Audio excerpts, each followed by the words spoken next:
എല്ലാവർക്കും സുഖമാണെന്ന് വിശ്വസിക്കുന്നു. ക്ഷേമ പെൻഷനുമായി ബന്ധപ്പെട്ട ഏറ്റവും പുതിയ അറിയിപ്പുകളാണ് ഈ ഒരു വീഡിയോയിൽ നിങ്ങളുമായിട്ട് പങ്കുവെക്കുന്നത്. വീഡിയോയുടെ വിശദാംശങ്ങളിലേക്ക് കടക്കുന്നതിന് മുമ്പ് കൂടുതൽ ആളുകളിലേക്ക് ഇൻഫർമേഷൻ എത്താൻ ഷെയർ ചെയ്യുക, ലൈക്ക് ചെയ്യുക, ഫേസ്ബുക്കിലൂടെ കാണുന്ന ആളുകൾ ഫോളോ ചെയ്യുക. വീഡിയോയുടെ വിശദമായ വിവരങ്ങളിലേക്ക് വരാം. സംസ്ഥാനത്ത് മാർച്ച് മാസത്തെ ക്ഷേമ പെൻഷൻ വിതരണം ഇപ്പോഴും തുടരുകയാണ്. കയ്യിൽ വിതരണമാണ് ഇപ്പോൾ പുരോഗമിച്ചുകൊണ്ടിരിക്കുന്നത്. പല ആളുകൾക്കും ബാങ്ക് അക്കൗണ്ടുകളിലേക്ക് തുക ലഭിച്ചിട്ടില്ല എന്ന കമൻറ്റ് കണ്ടു. അതുകൊണ്ടാണ് പ്രത്യേകിച്ചും ഇപ്പോൾ ഈ ഒരു വീഡിയോ. അപ്പോൾ അതിന് ശ്രദ്ധിക്കേണ്ട പ്രധാനപ്പെട്ട കാര്യം, അതുപോലെ തന്നെ പെൻഷൻ ഏപ്രിൽ മാസം മുതൽ പല ആളുകൾക്കും മുടങ്ങും. അപ്പോൾ ആ കാര്യം കൂടി ശ്രദ്ധിക്കേണ്ടതുണ്ട്.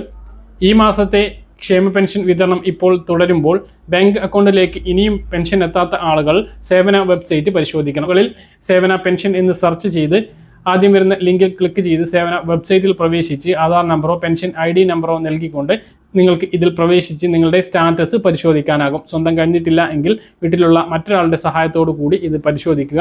പ്രശ്നമൊന്നും ഇല്ല എങ്കിൽ ബാങ്കുമായിട്ടൊന്ന് ബന്ധപ്പെടാൻ വേണ്ടി ശ്രദ്ധിക്കുക. മറ്റൊന്ന്, പെൻഷൻ മുടങ്ങുന്ന കാര്യമാണ്. മാർച്ച് 31 വരെയാണ് വിധവാ പെൻഷൻ വാങ്ങുന്നവർക്കും അവിവാഹിത പെൻഷൻ വാങ്ങുന്നവർക്കും വിവാഹിതയല്ല അല്ലെങ്കിൽ പുനർവിവാഹിതയല്ല എന്ന ലൈഫ് സർട്ടിഫിക്കറ്റ് സമർപ്പിക്കാൻ വേണ്ടി പറഞ്ഞിട്ടുള്ളത്. അപ്പോൾ ഇനിയുള്ള ദിവസങ്ങളിൽ തന്നെ അത് നൽകാത്തവർ തദ്ദേശ സ്ഥാപനങ്ങളിൽ ലൈഫ് സർട്ടിഫിക്കറ്റ് സമർപ്പിക്കേണ്ടതുണ്ട്.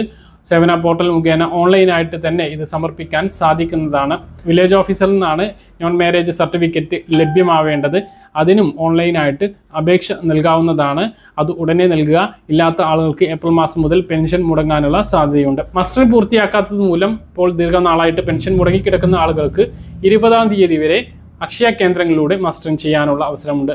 ഈ മാസം മസ്റ്ററിംഗ് പൂർത്തീകരിക്കുകയാണ് എങ്കിൽ ഈ മാസം 20-ന് മുമ്പ് മസ്റ്ററിംഗ് പൂർത്തീകരിക്കുകയാണ് എങ്കിൽ അടുത്ത മാസം പെൻഷൻ വീണ്ടും പുനരാരംഭിക്കാൻ സാധ്യതയുണ്ട്. അടുത്ത മാസം ഇല്ലെങ്കിൽ തൊട്ടടുത്ത മാസം എന്തായാലും പിന്നീട് പെൻഷൻ ലഭിച്ചു തുടങ്ങും എന്നുള്ളതാണ് ഏറ്റവും പ്രധാനപ്പെട്ട അറിയിപ്പ്. പിന്നെ മാർച്ച് മാസത്തെ പെൻഷൻ എന്നുണ്ടാകും എന്നുള്ളതാണ്. മാർച്ച് 12 മുതൽ 15 നിയമസഭാ ഇലക്ഷൻ പ്രഖ്യാപിക്കും എന്നുള്ളതാണ് ഇപ്പോൾ നമുക്ക് ലഭിക്കുന്ന വിവരങ്ങൾ. അതുകൊണ്ട് തന്നെ പെൻഷൻ ഇനി മുടങ്ങില്ല. നിയമസഭാ ഇലക്ഷനാണ് നടക്കാൻ വേണ്ടി പോകുന്നത്. ഏപ്രിൽ മാസത്തിലായിരിക്കും പെൻഷൻ ഇലക്ഷൻ നടക്കുക. അപ്പോൾ മാർച്ച് മാസത്തെ പെൻഷൻ സാധാരണ രീതിയിൽ തന്നെ 1 മാസത്തേത് ലഭിക്കുമ്പോൾ ഏപ്രിൽ മാസത്തേത് 2 മാസത്തെ ലഭിക്കാൻ സാധ്യതയുണ്ട്.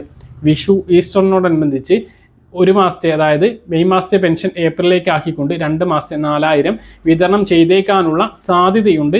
ഇലക്ഷൻ മുന്നിൽ കണ്ടുകൊണ്ട് തന്നെ ഗുണഭോക്താക്കളുടെ കയ്യിലേക്ക് 4000 രൂപ എത്തിക്കാൻ സർക്കാർ ശ്രമിക്കും എന്നുള്ളതാണ് ഇപ്പോൾ നമുക്ക് ലഭിക്കുന്ന സൂചനകൾ.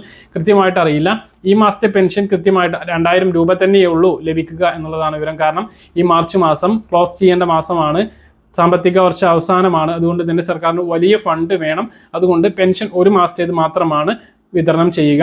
അടുത്ത ഏപ്രിൽ മാസത്തിലേക്ക് കടക്കുമ്പോൾ പുതിയ കടമെടുപ്പും പുതിയ സാമ്പത്തിക വർഷമൊക്കെയാണ് വരുന്നത്. അപ്പോൾ സർക്കാരിന് കടമെടുക്കാൻ കഴിയും. അതുകൊണ്ട് തന്നെ 2 മാസത്തേത് വിതരണം ചെയ്യും.